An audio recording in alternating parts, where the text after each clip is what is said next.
It's 4:45. You're going to be hearing quite a bit over the next couple of months about freezing Omanis. Now you're thinking, what the heck's freezing Omanis? We're talking about Badr Al-Lawati and Amir Abdul Hussain.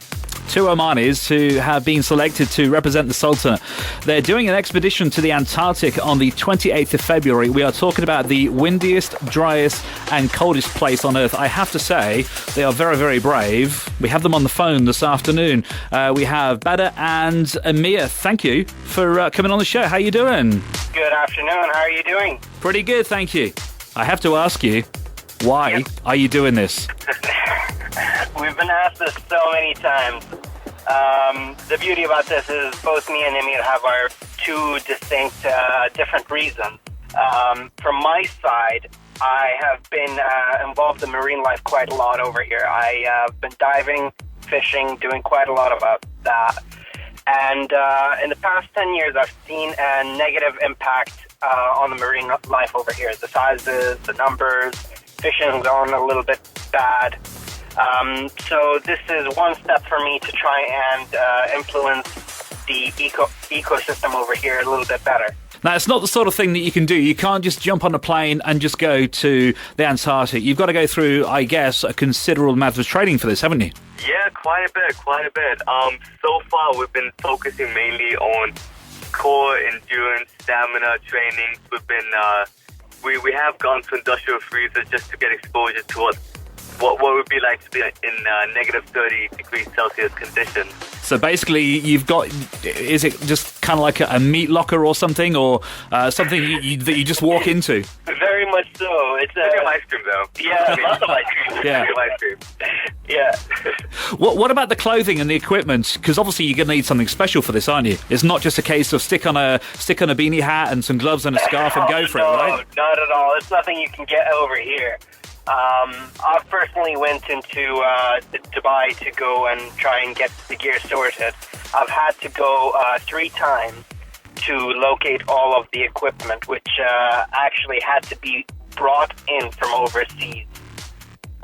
It's all very, very specialized, especially since we are constrained with weight restrictions from the airline. So everything we have to get must be extremely, extremely waterproof, extremely warm, and very lightweight. So because it's specialized clothing, I guess that doesn't come cheap, does it? No, not at all.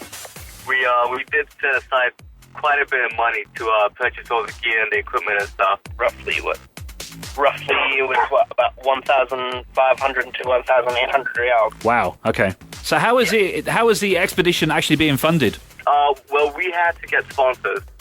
It will cost us, the expedition itself costed us about 10,000 riyals each. That includes airfare tickets, equipment, accommodation on the boat, insurance, emergency evacuation plans, and I won't bore you with just the details. There's quite a lot to get ready for. Yeah, I can imagine. Let me give you just a quick example. The boat itself, just the booking fee for the boat is $5,000 US. Wow.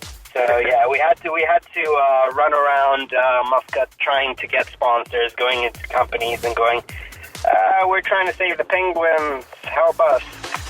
And yeah, that didn't go too well in the beginning. Yeah, we got quite a bit of we got quite some good amount of rejections, I want to say. I must have approached at least 70 companies. And got all rejections from those. But we were lucky enough to basically, Amir was the first lucky one to get a sponsor.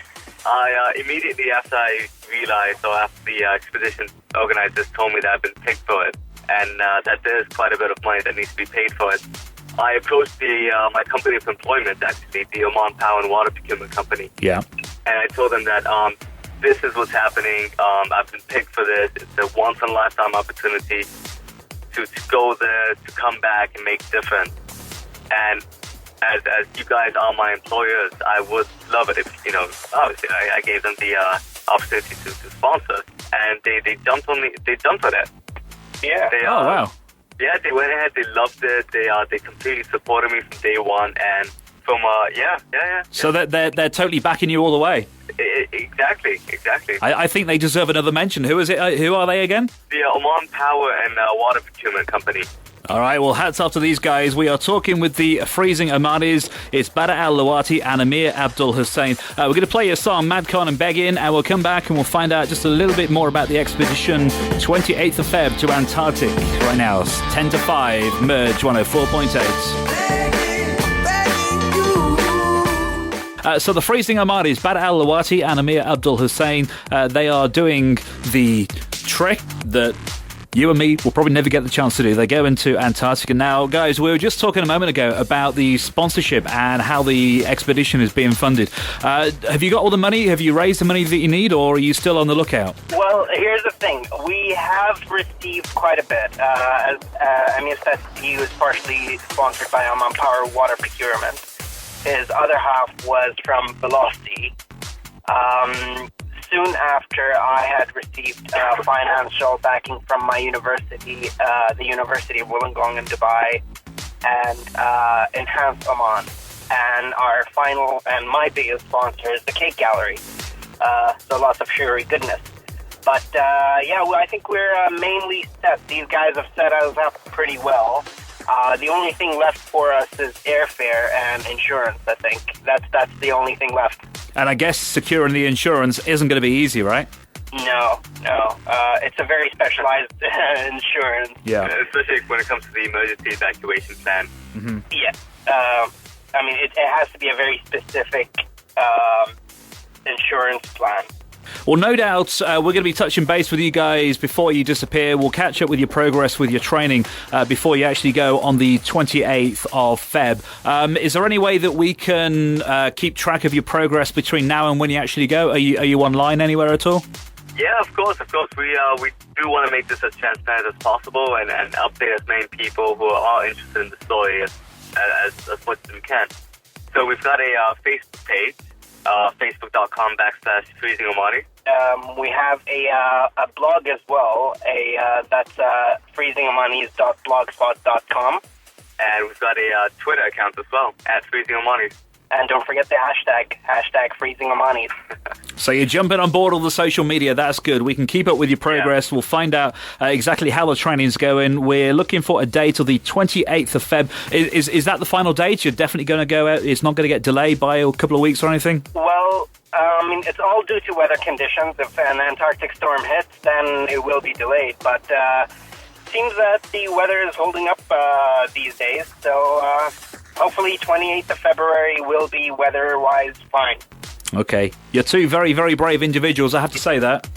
Well, thanks. And maybe next time you could join us in a freezer. We'll think about that. I thought about that. Probably not.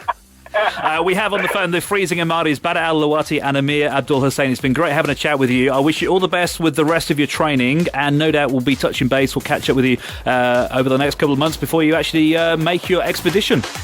Yeah, definitely. The Instant Hit Jukebox, brought to you by the Nissan.